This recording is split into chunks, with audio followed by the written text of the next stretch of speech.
le samedi 17 novembre 2018 inaugurait la première manifestation des Gilets jaunes. Ce jour-là fut une belle surprise pour la France. Les citoyens se retrouvaient dans la rue et sur les ronds-points pour manifester leur ras-le-bol de cette pluie de nouvelles taxes et d'augmentation tous azimuts des prix à la consommation. Soudain, le citoyen lambda s'aperçut que petit à petit, insidieusement, son pouvoir d'achat se ratatinait comme un pot de chagrin. Le jeune Macron Ier, dit Jupiter, élu par défaut et sa cohorte de sbires obéissant le doigt sur la couture de pantalon, se pensant plus intelligents que la moyenne, se sont donné le droit de nous endormir, de nous anesthésier le cerveau.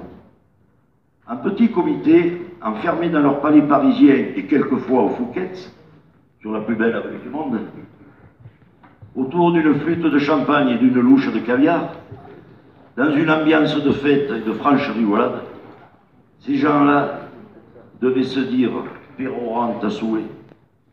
Les Français sont tellement cons qu'ils ne s'apercevront de rien. Ils sont pauvres, eh bien nous allons les rendre encore plus pauvres. Mais non, monsieur Macron, le Français n'est pas con, et encore moins bête. Avec l'appui de vos amis financiers et médiatiques, vous avez presque réussi votre coup. Vous nous avez ramolli le cerveau qu'un temps. Et heureusement pour nous, vous avez manqué le dosage d'anesthésiant. L'esprit gilet jaune demeure et restera dans les mémoires comme quelque chose d'inédit et de surprenant dans notre 5e République. Les gens de peu ou de rien, les retraités maltraités, les chômeurs, les invalides, les femmes seules à élever leurs enfants, ceux qui travaillent et qui n'arrivent pas à vivre malgré ce travail, ceux qui dorment dans la rue ou dans leur voiture, les agriculteurs qui, pour échapper à la honte d'une faillite, choisissent la corde pour se pendre, les commerçants, les PME, les artisans qui croulent sous les charges, tous les cassés de la vie, les oubliés de la République et tant d'autres attendent avec impatience les prochaines élections européennes pour vous renvoyer, vous, M. Macron, et vos sbires, aux chères études. Pour nous, ces deux mots, gilets jaunes, sont synonymes de justice sociale, de justice fiscale, de liberté. Pour vous, Monsieur le Président, ce sera votre chemin de croix.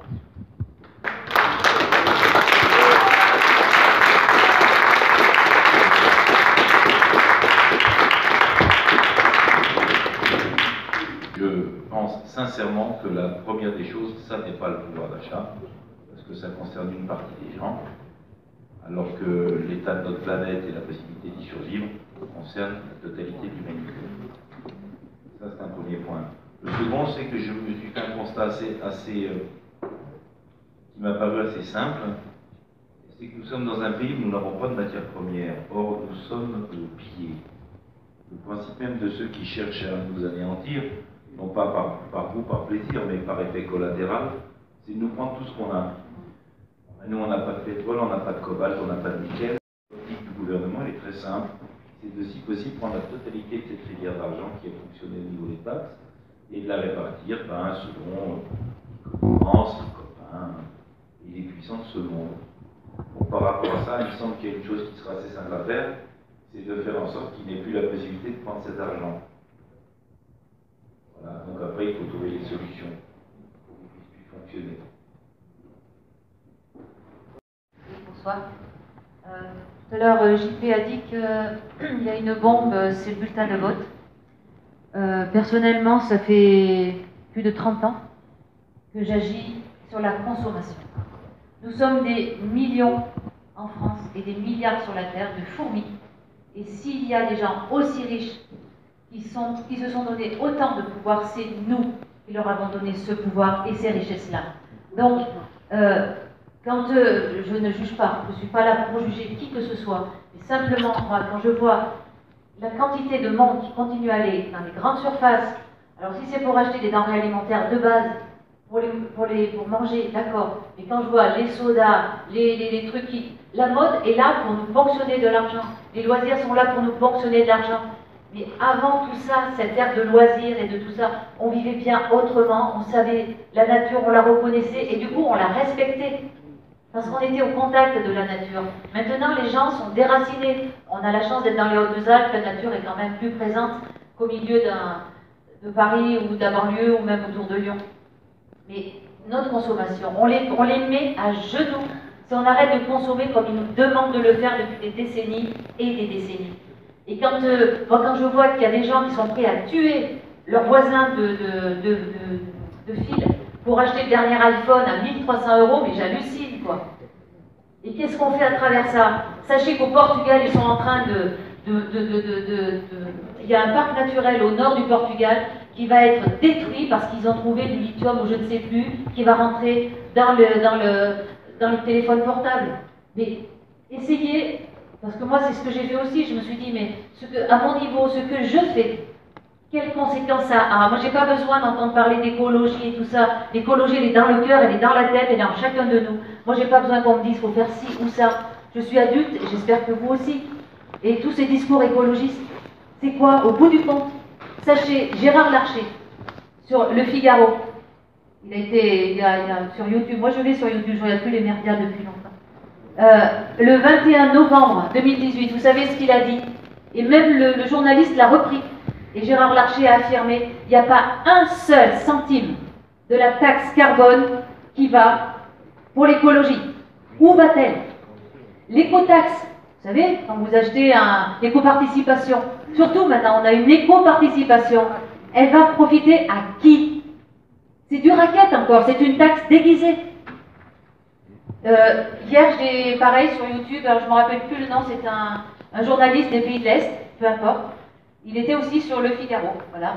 C'est dans Facebook, hein, puis ça apparaît. Et donc, il expliquait que le chiffre des pauvres qui sont en dessous du seuil de pauvreté en France se maintient à peu près à 9 millions de personnes. Bon, moi je pense qu'il y a plus que ça, mais peu importe. Il a dit, le RSA profite à 1 400 000 personnes en France. Et ça représente 8,9 milliards d'euros. Alors on va reprocher, parce que le RSA, les gens touchent ça. Parallèlement à ça, sachez qu'il y a 20 milliards qui sont indus à l'URSSAF, c'est-à-dire que les gens les plus riches, ben, ils ne payent pas l'URSSAF, 20 milliards d'euros. Il y a 75 milliards, alors ça c'est, attendez, je ne connais pas tous les chiffres par cœur, ça c'est la fraude sur l'impôt sur le revenu. Je ne parle pas de la fraude fiscale, c'est encore. Il y a aussi 80 milliards de niches fiscales pour les riches. Mais ça, on n'en parle pas. Et puis, j'ai découvert quelque chose. Je vous invite à aller voir sur Internet. Moi, je l'ai découvert hier, je ne savais pas que ça existait.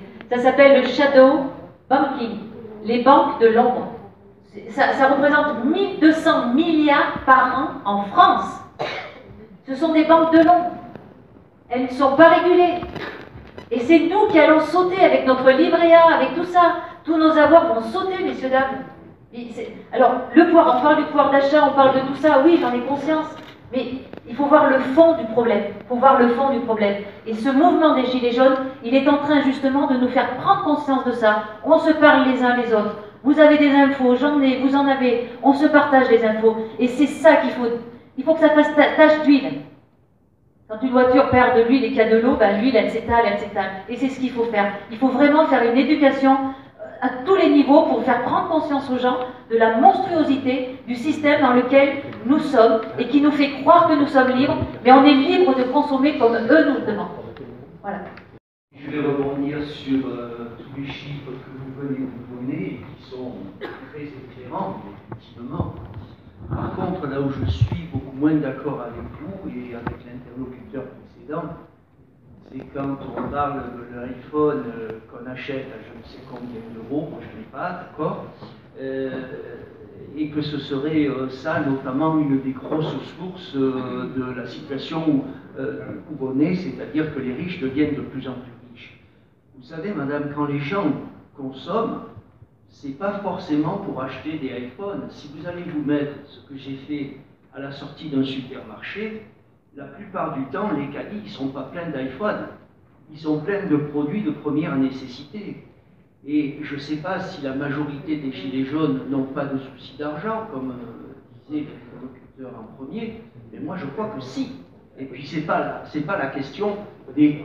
Oui, mais enfin, vous savez, on a passé sous silence le fait qu'il y a de plus en plus de gens, y compris de gens qui travaillent et sans compter les chômeurs, qui sont dans des situations financières intenables.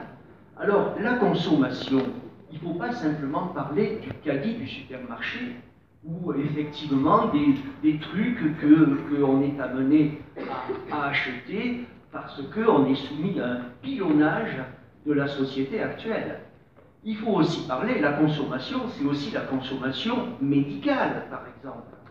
Alors, moi, quand j'entends parler de décroissance, par exemple, j'avoue que mes mains, elles se serrent un peu dans mes poches, parce que vous voulez faire une décroissance des soins médicaux, vous voulez faire une décroissance de l'argent qu'il faut donner pour que les enfants fassent des études, vous voulez faire une décroissance pour que les routes soient moins bien entretenues.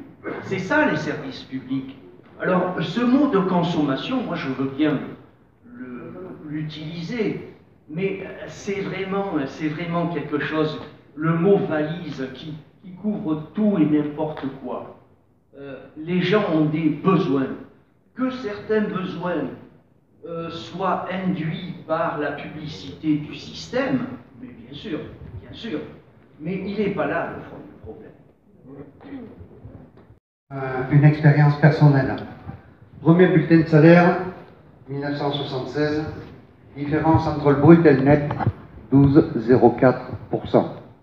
Aujourd'hui, je suis toujours salarié, toujours en activité, malheureusement, c'est pas mon choix, je vous l'assure. Et la différence entre le brut et le net, 27,06. Plus du double. Chaque garantie couverte par ces prélèvements sociaux est inférieure par rapport à 1976. Le nombre de fonctionnaires a diminué de je ne sais combien dans chaque administration. Où va le fric? J'espère un jour avoir une réponse avant de quitter ce monde. Mais j'en doute. Autre chose, c'est vrai que nous habitons dans un département rural. C'est vrai que nous avons la chance d'avoir des producteurs qui font des choses formidables et merveilleuses, d'excellente qualité, à des prix tout à fait raisonnables. Si vous parlez de jus de fruits, madame, vous parlez de soda, vous avez des arboriculteurs sur la Fraissineuse qui vous vendent d'excellents jus de pomme à des prix défiant toute concurrence. Certes, vous n'aurez pas d'étiquette sur l'emballage, mais c'est un emballage en verre et il n'y aura pas de perturbateurs endocriniens dans cet emballage.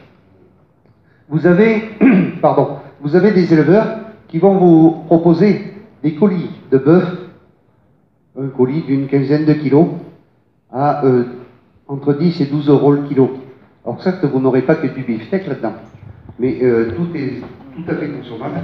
Et autre chose, rien ne vous empêche d'aller le trouver parce que vous savez qui c'est, vous savez où il est, et vous pouvez lui dire, ta camelote, c'est de la daube.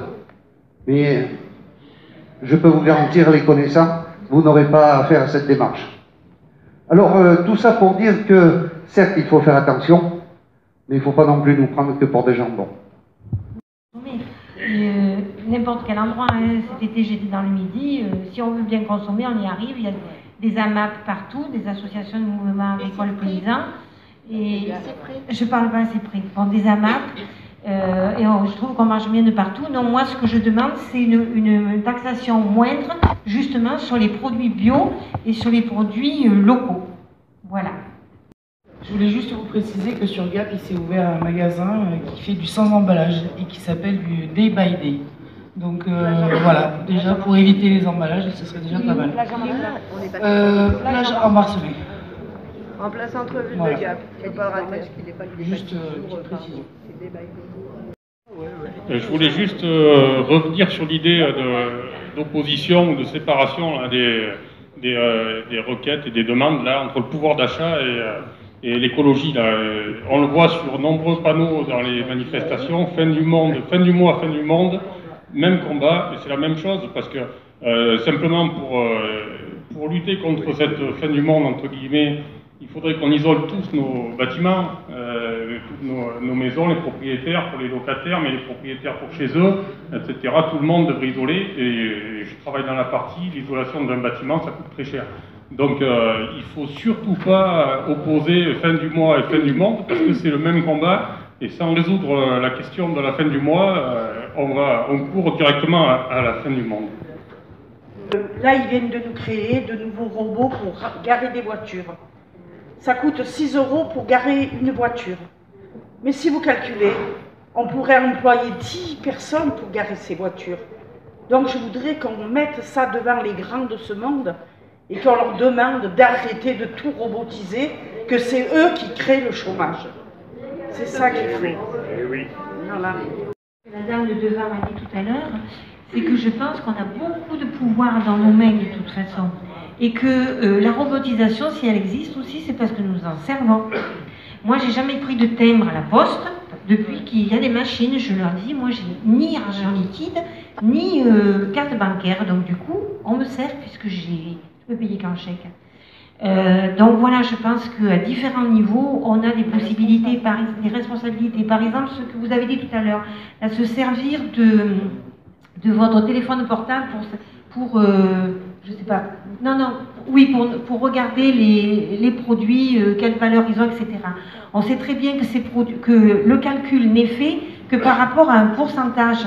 Donc, si vous ne prenez pas l'intégralité de la quantité qui est prévue et qui a permis l'analyse, ça ne sert strictement à rien. De plus, je vous précise que c'est un robot. C'est un robot lui aussi, et il faut bien comprendre aussi que Internet n'est pas dématérialisé. Parce qu'en fait, les centrales nucléaires qui permettent aux data centers de conserver la mémoire ne sont absolument pas des centrales dématérialisées. Et je pense pour répondre au monsieur de là-bas qui parlait qu'on perd nos fonctionnaires, ben c'est évident. Si on accepte de faire des choses avec Internet, eh bien on perd des fonctionnaires. On perd des fonctionnaires aux impôts, on perd du personnel de partout. Parce que, en fait, nous avons beaucoup de pouvoir dans nos mains, et si nous ne faisons pas attention, nous le perdons. Parce que souvent, pour beaucoup de choses, on vous dit c'est du volontariat, sauf que le volontariat, au bout d'un certain temps, il devient obligatoire. Vous déclarez vos impôts, on vous donne... non, on ne vous l'impose pas. On vous donne 15 €, on vous a donné 15 € au départ, parce que vous avez accepté de faire vos déclarations sur Internet. Et en plus de ça, on vous donnait, un délai pour le faire, qui était plus important que ce que vous aviez si vous le faisiez sur papier. À l'heure actuelle, qu'est-ce qui se passe? C'est obligatoire. Moi, j'ai payé mes impôts. Oui, on peut dire qu'on n'a pas Internet, c'est ce que je fais moi aussi, je n'ai pas Internet. C'est pas vrai, mais ça fait rien. J'ai pas Internet pour certaines choses, donc je me prends la liberté de ne pas avoir Internet. Mais voilà, les 15 €, je reprends cet exemple parce que cette année, vu que j'ai payé par chèque mes impôts, j'ai eu une amende de 15 € que je n'ai pas payée puisque beaucoup de personnes se sont plaintes et donc cette amende, on ne l'a pas payée. Et j'ai dit, voilà, ceux à qui ont donné les 15 €, à l'heure actuelle, moi je paye par chèque, on me ponctionne 15 €, comme ça ils rentrent dans leur argent.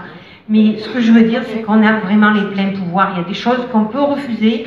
Il faut surtout comprendre quand il se passe quelque chose, justement, dans ce que vous disiez là, pour garer les voitures ou pour, dans les grandes surfaces, payer avec une machine, ben, vous n'êtes pas du tout obligé. Mais s'il y a un maximum de personnes qui le font, ça deviendra obligatoire. Moi, ce n'est pas mon problème. Depuis 13 ans, je ne me sers plus dans les grandes surfaces, mais malgré tout, ça va être un problème pour beaucoup de personnes. Je disais à l'instant de ne pas opposer fin du monde et fin du mois. Je pense qu'il faut faire attention de ne pas voir la croissance et décroissance, puisqu'on en parlait tout à l'heure comme quelque chose d'entier, la croissance ou décroissance. Je me faisais une petite réflexion là, il faudrait qu'on réduise nos consommations d'énergie de 50% dans les 15 prochaines années ou 20 prochaines années. Et simplement cette baisse de la consommation d'énergie de 50% va entraîner une décroissance, j'ai pas fait le calcul, mais j'en suis persuadé, entraînera une décroissance en face qui sera significative. On peut pas, comment dire, vouloir la croissance à tout prix. Il faut vraiment regarder ce qu'il y a entre croissance et décroissance, ce qui doit croître et ce qui doit décroître. C'est quelque chose de fondamental. Puisqu'on parlait d'énergie électrique, je suis évidemment, de toute façon je suis à Embrun, donc je soutiens évidemment la proposition par rapport au barrage. Mais puisqu'on part sur l'information aussi, je voulais aussi dire qu'en termes de production électrique sur le département, indépendamment donc de EDSB, donc la Société du Briançonnais, il y a dans le Kéra, comment ça s'appelle, Ils produisent du solaire dans le Kira avec énergie... Non, c'est pas énergie partagée. Enfin, ils ont un nom dans le Kira. Il y a une SCIC dans l'Embruné qui s'appelle Énergie Collective, qui produit donc de l'énergie électrique à base de solaire. Et autant que je sache, il y a la même chose sur Vennes, et il me semble qu'il y a aussi un groupement comme ça sur Gap, si je ne me trompe pas. Donc les solutions alternatives en termes de production, là je parle par rapport au nucléaire, existent et se développent, que ce soit ici dans le département, mais aussi partout en France, avec énergie partagée et bien d'autres projets. Je voudrais faire surtout une proposition sur la question, elle me semble très importante, la question des barrages. C'est une bataille qu'on doit mener sur la question des biens communs. L'eau, l'énergie sont des biens communs, ils ne doivent pas être privatisés. Je crois que c'est quelque chose de très important. Alors la proposition que je fais, c'est un peu en rapport avec le RIC. On demande le RIC, à juste titre, il faut s'en servir dès maintenant. C'est-à-dire que, en plus de l'action que tu as proposée, il faut on peut organiser sur les marchés de la région une sorte de référendum d'initiative citoyenne sur cette question. On fait des urnes, on fait un vote et on essaye de le porter massivement, d'en faire vraiment une campagne très forte en organisant ce référendum d'initiative citoyenne à l'échelon local, à l'échelon du département. Je remercie Jean d'avoir pu faire le lien entre l'eau et l'énergie. Parce que l'eau et l'énergie, ce sont des biens communs. Les biens communs, ça appartient à tous. Et dans ces conditions, ça va être géré par le service public. Il n'est pas question que le privé profite, utilise ces biens communs pour faire du profit. Là, nous, on a besoin de l'eau, comme disait la dame, pour subvenir à des besoins essentiels. On a besoin de l'eau pour des activités humaines.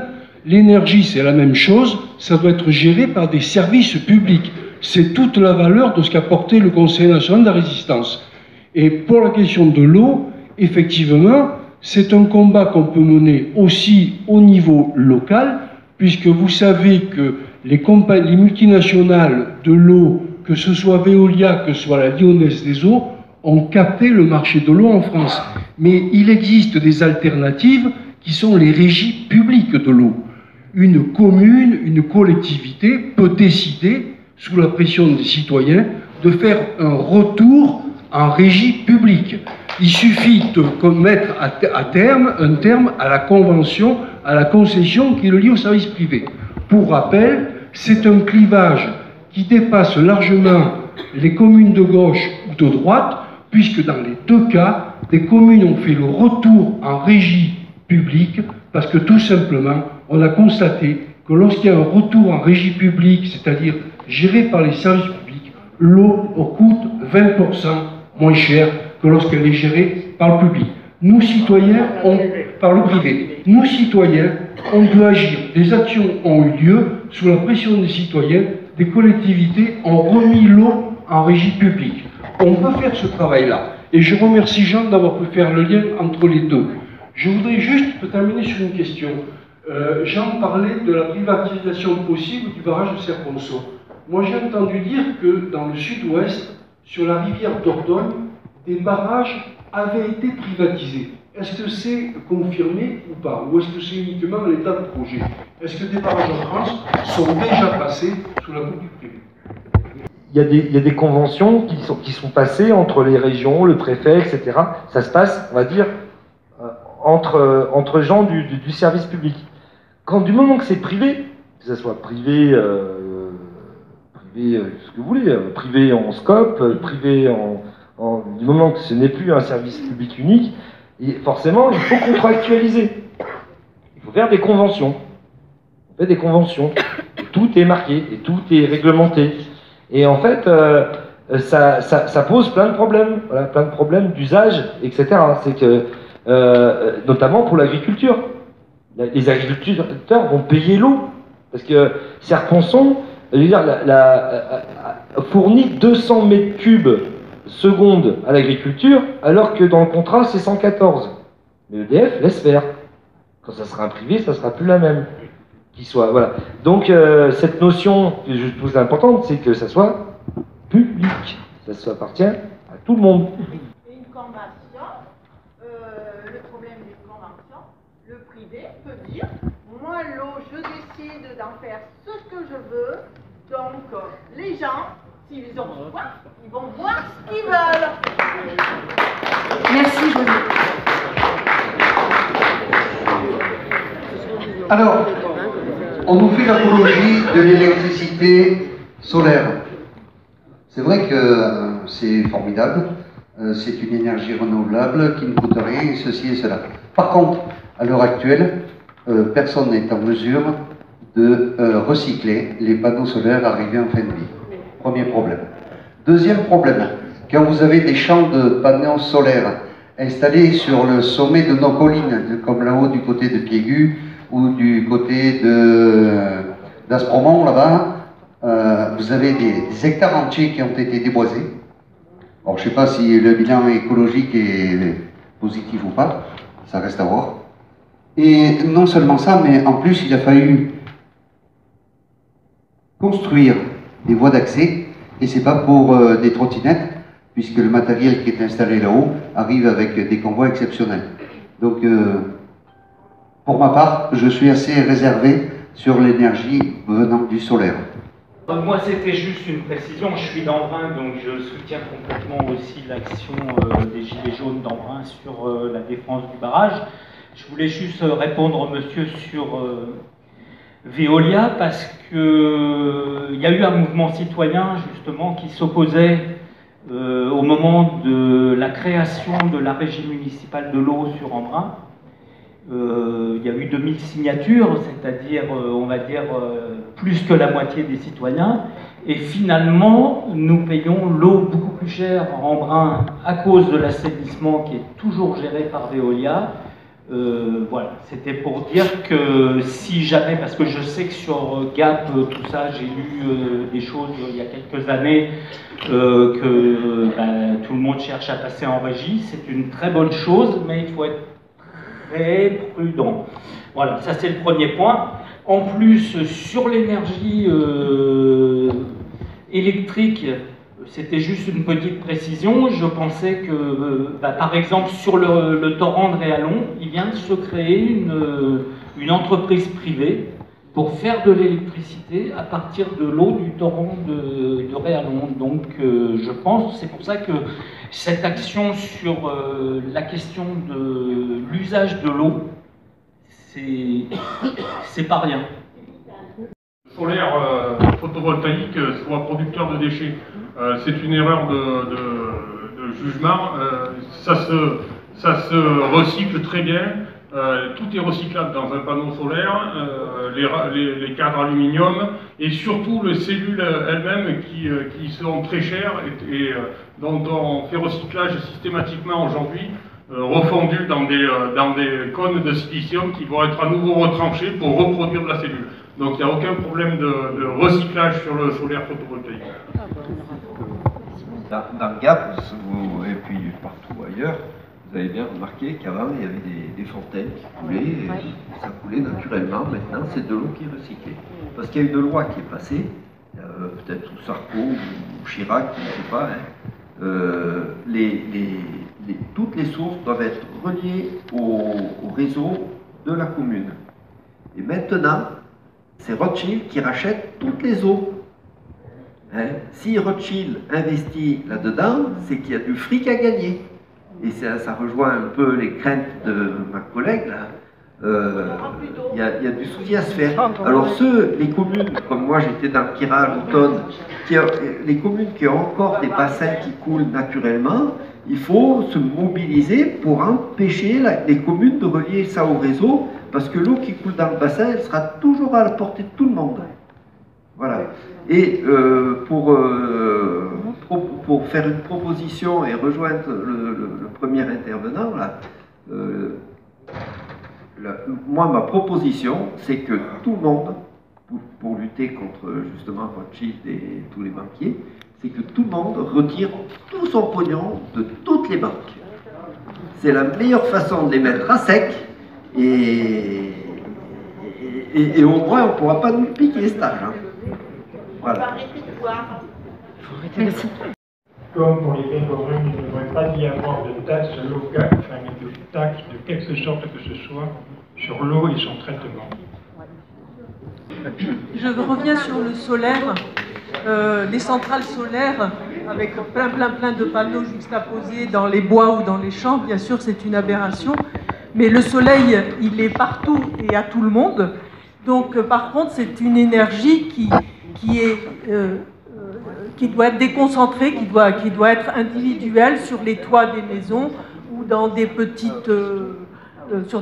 pour une petite commune, enfin voilà, sur les toits d'école, etc. C'est par essence même une énergie qui doit être décentralisée.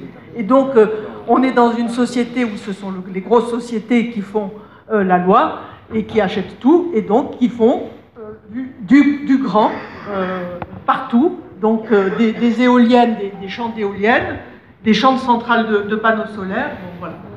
C'est une aberration pour le vent et l'électricité qui sont des énergies qui sont partout. Quand on parle de barrage, on parle rapidement de résistance. Parce qu'un barrage doit résister. Il doit résister à la masse d'eau, aux crues et au temps. On parle aussi de résistance car les barrages sont devenus la propriété du peuple français après-guerre. C'était dans le programme du Conseil national de la résistance. Alors, nous, on vous propose le 8 mai de cette année, et le 8 mai, qui est férié en hommage de 45, de venir manifester sur le barrage de Serponçon. Pas exactement sur le barrage, mais plutôt sur le pont de Savines, sur lequel on vous invite tous à venir en masse, à partir de midi, pour déjà pique-niquer ensemble. Voilà. En fait, on sera sous le pont. Sous le pont, on voudrait écrire en chaîne humaine, voilà, on voudrait écrire des slogans. Quand tout sera privé, on sera privé de tout. Quand tout sera privé, on sera privé de tout. Sur le sable, vous voyez, sur le sable, mais en humain. Vous voyez, en humain. Donc ça, c'est une proposition d'action des Gilets jaunes d'Embrun. Mettre une grande banderole qu'on est en train de préparer. On commence demain midi, la préparation de cette banderole qui est hein? Dimanche, excusez-moi. Oui. Heureusement, il y en a qui m'aident. Donc dimanche à midi, on commence à Embrun à écrire une grande banderole d'à peu près, elle va faire à peu près 60 mètres de long, qu'on mettrait sur le pont pour que tout le monde la voit, en espérant qu'on nous l'enlève. Voilà. Parce qu'il y a 30 000 passages sur le pont. Voilà. Et on verra marqué notre slogan, quand tout sera privé, on sera privé de tout. Et aussi au barrage 2 points au secours. Voilà. Et on vous invite à amener vos amis, à en parler, à venir le 8 mai, donc c'est férié, c'est un mercredi, il n'y a pas de pont, de venir tous et qu'on soit le plus nombreux possible pour faire barrage. Voilà. À quelle heure? C'est à midi, au pont de Savines. Hein. Il y a un pont, mais à Savines. On ne demande pas d'aller construire des cabanes, on ne demande pas de faire des blocages, on demande d'aller vers les gens et de parler. Nos ronds-points, c'était quand même un centre où les gens venaient, on était là, ils venaient vers nous, on parlait, on pouvait s'exprimer avec tout le monde, de tout, de rien, de la pluie, du beau temps, de la politique, de pas la politique, mais on pouvait s'exprimer. Ils ont décidé de tout nous couper en nous enlevant des ronds-points, parce qu'on avait des cabanes. Mais qu'est-ce que si nous, on est juste avec nos gilets jaunes, pourquoi on ne va pas sur les ronds-points s'exprimer avec les gens qui continuent de nous klaxonner, de s'arrêter? Et il y a tout un tas de choses aujourd'hui qui tuent. Hein. Moi là, j'ai eu l'occasion d'aller au tribunal dernièrement parce qu'il y a 2 actions qui sont très importantes. Le château de Chabestan et le Césaille à Gap. C'est des squats qui ont été ouverts pour les gens qui sont à la rue aujourd'hui. Qui c'est qui est au courant? Personne. Et tout ça, c'est des choses que tout le monde doit savoir. Oui, mais voilà, mais il n'y a pas beaucoup de gens. Ce que je veux dire, c'est qu'il n'y a pas beaucoup de monde qui est au courant. Et ça, on pourrait en parler autour de nous, sur les ronds-points. Mais quand je dis le rond-point, ça peut être n'importe quoi. Hein. Si quelqu'un veut bien nous prêter une salle pour qu'on puisse y aller, et puis fédérer, voilà. Donc c'est important aujourd'hui, pour qu'on y arrive, je pense, il va vraiment falloir qu'on se parle tous. Si aujourd'hui ils veulent plus qu'on soit sur les ronds-points, c'est pour plus qu'on parle aux gens, c'est pour qu'on reste chacun chez nous enfermés sur nos idées qui nous montrent à la télé, et il faut pas. Donc s'il vous plaît, arrêtez d'avoir peur. Moi je vous demande, c'est qu'on aille tous sur nos ronds-points comme on faisait avant, comme on a fait au 17 novembre, c'était tellement beau, il faut qu'on recommence. Voilà.